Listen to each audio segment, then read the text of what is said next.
Alright guys, kita ada bunga sakura bunga sakura, tapi yang ni dia ada lampu guys. Lampu LED. Okay, dia ada bagi sekali batang ni LED. So yang ni special sikit, dia pakai apps So korang boleh scan kat sini, download aplikasi dia. So kita boleh adjust pakai telefon je lah. Alright. So ni si off, si on.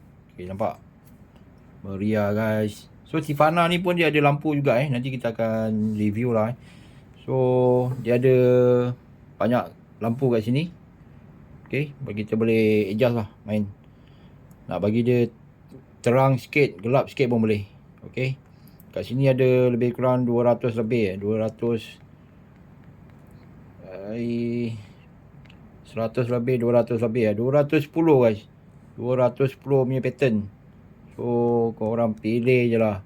Satu hari pakai satu, dapat 200 lebih hari. Okay, ni kita pakai, kalau kita pakai auto, dia boleh set sendiri lah Right. Kalau nak stay satu warna pun boleh, just tekan lah kat sini, stay satu warna. Kalau tak nak pakai, just tutup je lah. Okay, dia buka, memang menarik Ni kena buat wiring guys Okay, kalau yang Sakura ni kena buat wiring lah. Right. Ikat dekat grill, dia ada bagi ni, besi ni. Okay. So memang menarik jugalah Kita bagi dia jalan. So untuk Tifana ni guys, Tifana ni dia pun ada lampu juga. So, kita kasih tutup dulu ni So yang Tifana ni pun dia ada lampu. So dia ada remote. Kita boleh nak main satu color boleh. Yang ni boleh ikut rentak lagu juga Ni sensor box Okay.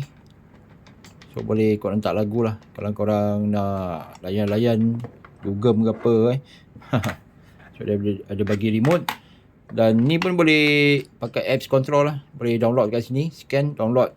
Boleh pakai telefon control.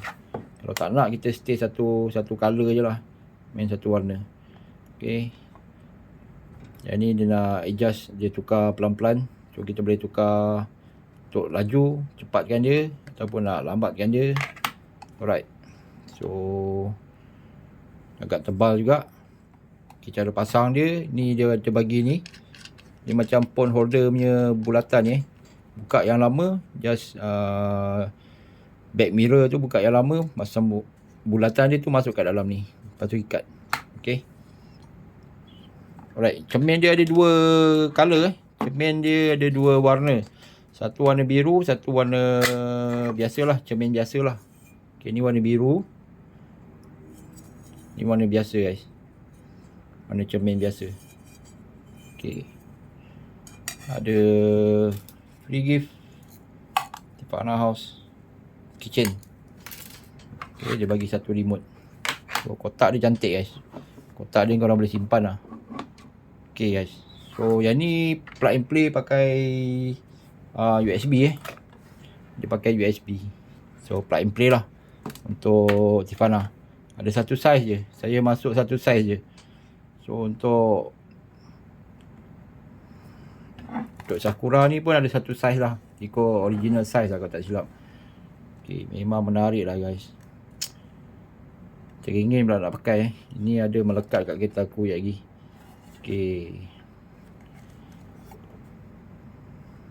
Ni untuk clip dekat bumper So ni kita boleh buka skru ni. Right. So LED dalam ni. Ni ada satu cover plastik. So bagi dia menarik lah, menjerlah. Lepas ni memang meriah lah kita korang. Okay, nak bagi dia terang. Okay, boleh adjust lah. Okay, nak stay satu color, warna biru. Oh, mantap. Okay. Ataupun kau nak pakai auto, boleh adjust lah ni, pakai telefon je. Alright guys, saya masuk stok ni tak banyak guys So kalau korang berminat boleh tekan beg kuning lah. Alright.